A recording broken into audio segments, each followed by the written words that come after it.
Hello everyone, welcome back to my channel. আমি পায়েল আর তোমরা দেখছো মিত্র লাইফস্টাইল ব্লগ। আজকে সানডে আর এখন ঘড়িতে বাজে ঠিক এই 9:30 মতন। এখন ঘুম থেকে উঠছি। হ্যাঁ, ডেফিনেটলি আজকে লেট, কারণ আজকে সানডে। আর প্রত্যেক দিনের মতন আজকে রুটিনটা একদমই এক হবে না। আজকে রুটিনটা একদমই আলাদা, একদম রিল্যাক্স করে, একদম চিল করে আজকে সারাটা দিন কাটাবো, এটাই হচ্ছে প্ল্যান। তো যেহেতু সপ্তাহে একটা দিন ছুটি থাকে, তাই এরকমভাবেই সকালটা শুরু হয়। আর সবাইকে গুড মর্নিং জানিয়ে আজকে দিনটা শুরু করছি। সকালবেলা ঘুম থেকে উঠেই ফার্স্টেই দেখতে পাচ্ছি যে মা পুজো করছে, এবং ঠাকুরের মুখ দেখে, ঠাকুরকে দর্শন করে ঘুমটা ভাঙলো। সকাল সকাল মা এখানে করছে পুজো। এই যে মা সবাইকে গুড মর্নিং বলো। Good morning. এখানে পুজো হচ্ছে, কি সুন্দর লাগছে না সকাল সকাল, ঠাকুরকে যেন একটা আলাদাই অন্যরকম একটা সুন্দর লাগে। আর মা সকালবেলা পুজোটা করে তো মানে আরোই যেন সুন্দর লাগে। আর সবাইকে কি সুন্দর শীতের জন্য গরম পোশাক পরিয়ে দিয়েছে, এবং মা এগুলো সব নিজে হাতে বানিয়েছে। আগের ব্লগেও তোমাদেরকে বলেছি আমি, খুব সুন্দর লাগছে।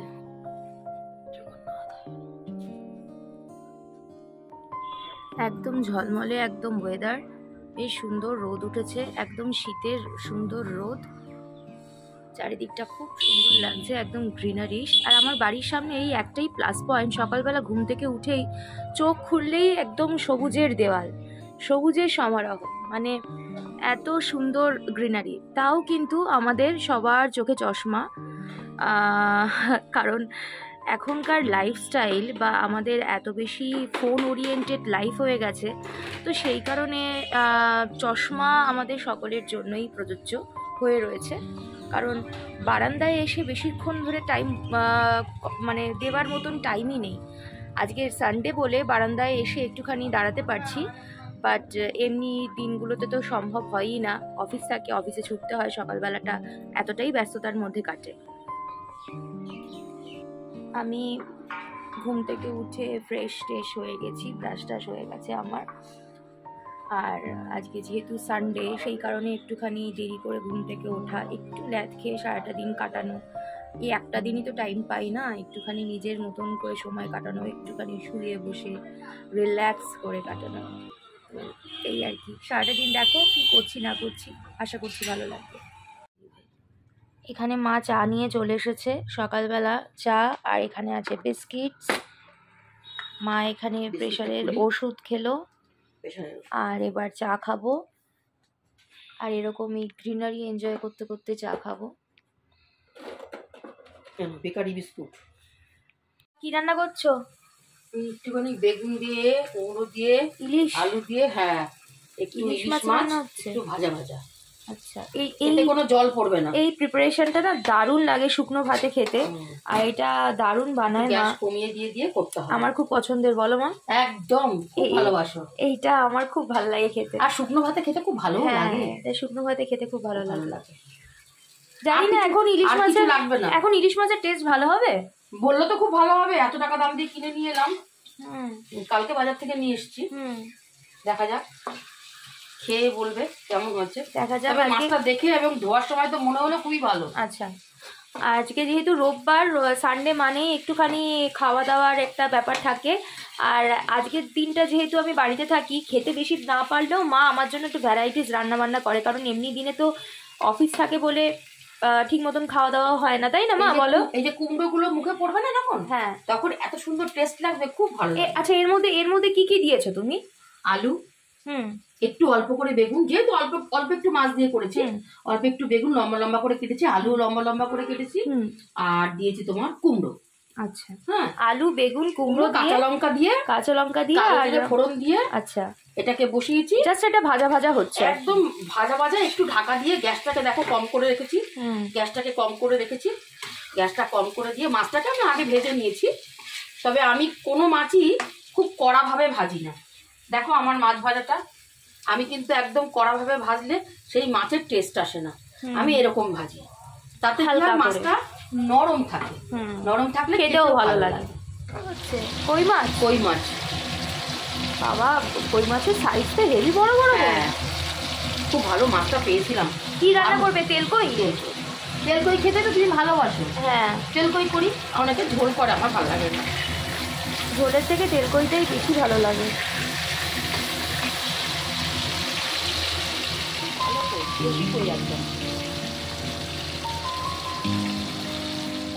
কালারটা তো দারুণ এসছে। হ্যাঁ, ধনে পাতাটা দেওয়াতে যেন আরো বেশি প্রমিনেন্ট লাগছে। ওই মাছ অলরেডি হয়ে গেছে একদম, এবার নামিয়ে নেবে তো নাকি? তেল ছেড়েছে কেমন দেখো না। হ্যাঁ, ঠিক আছে, পাশ দিয়ে কিরকম সব তেল ছেড়েছে। দারুণ হয়েছে, দারুণ, খুব সুন্দর হয়েছে। দেখতে তো দারুণ লাগছে, খেতে তো অসম্ভব ভালো হবেই। চিকেন এখানে রান্না হচ্ছে, যেটা করছি আমি অ্যাজ ইউজুয়াল। চিকেন এখানে ফুটছে। স্নান করে আমি চলে এসেছি। আজকে মাথায় শ্যাম্পু ট্যাম্পু দিয়ে একদম স্নান করলাম ভালো করে। আর এবার একটুখানি ঠাকুর নমস্কার করব, তারপর মা বাকি কাজগুলো কমপ্লিট করে নিয়ে স্নান টান সেরে নিয়ে আসলে লাঞ্চ করে নেব।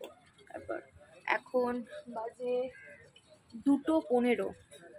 এখন বাজে 2:15, অনেকটাই বেলা হয়ে গেল। আর সানডে করে একটুখানি তো দেরি হয়েই যায়, কারণ অনেক কিছু পেন্ডিং কাজ থাকে, সেগুলোকে কমপ্লিট করা, সব কিছু করতে হয়। সো এই আবার দেখা হচ্ছে লাঞ্চ টেবিলে কিংবা বিকালবেলা। লাঞ্চের মেনুতে আজকে দেখো রাজকীয় আইটেম সমস্ত। সাদা ভাত তো আছেই, আছে কাঁচা পেঁয়াজ, এখানে আছে পাতলা করে মাংসের ঝোল, এখানে আছে এঁচুড় চিংড়ি, এখানে আছে ইলিশ মাছ, আর আছে তেলকই, এখানে আছে জলপাইয়ের চাটনি। এটা হচ্ছে আজকের লাঞ্চ মেনু।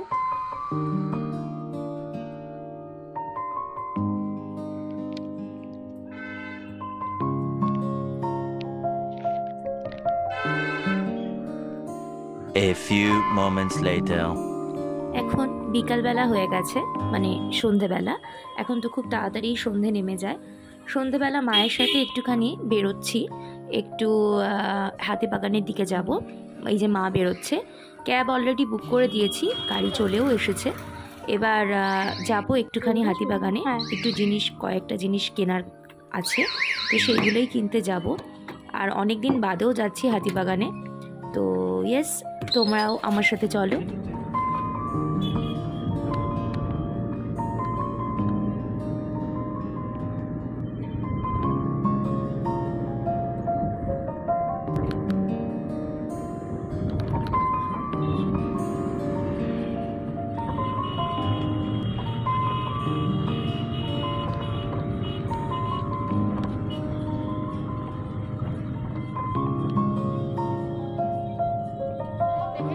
হাতিবাগান মানেই হচ্ছে নর্থ কলকাতার একটা হিডেন জেমস বলতে পারো।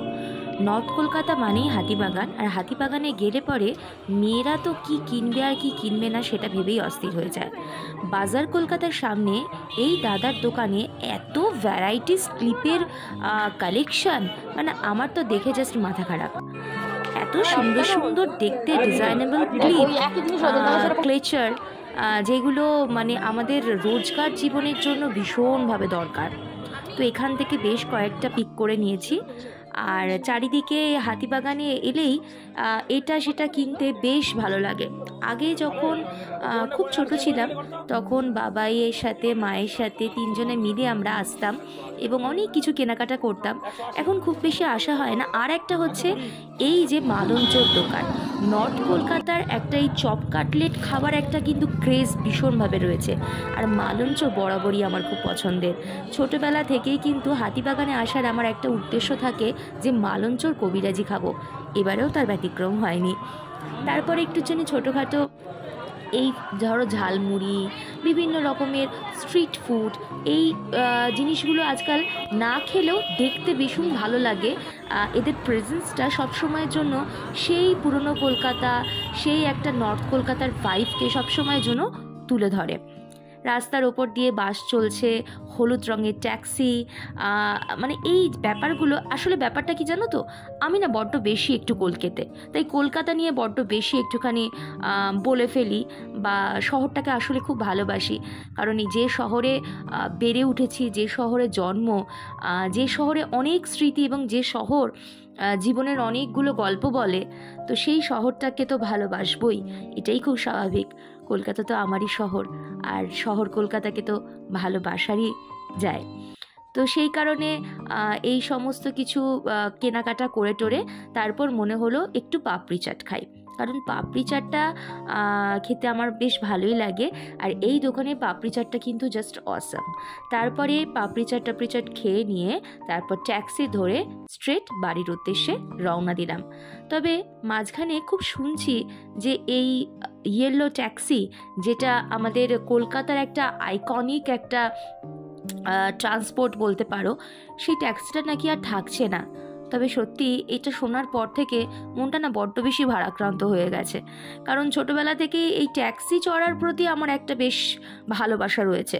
যতই কিন্তু আধুনিক যুগে আমরা ক্যাব, ওলা, উবের এরকম এইগুলো বিয়ার করি না কেন, কিন্তু ট্যাক্সির ব্যাপারটা কিন্তু একটা আলাদাই।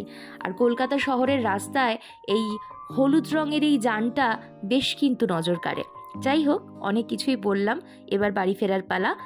আজকের ব্লগটা যদি ভালো লেগে থাকে তাহলে অবশ্যই ভিডিওটাতে একটা লাইক করে দিও, শেয়ার করো তোমার ফ্রেন্ডস এবং ফ্যামিলির সাথে। আর তোমরা যদি চ্যানেলে নতুন হয়ে থাকো অথচ চ্যানেলটা এখনও সাবস্ক্রাইব করোনি, তাহলে অনুরোধ রইল প্লিজ চ্যানেলটাকে সাবস্ক্রাইব করে পাশে থেকো, আর বেল আইকনটা ক্লিক করে অল অপশানটা ক্লিক করে দিও, তাহলে আমি যখনই নতুন নতুন ভিডিওস আপলোড করব নোটিফিকেশন সবার প্রথম তোমাদের কাছে পৌঁছে যাবে। আজকের মতন বিদায় নিলাম, দেখা হবে এরকম আরও একটা ইন্টারেস্টিং ভিডিওর সাথে। ততক্ষণ তোমরা ভালো থেকো, সুস্থ থেকো, বাই।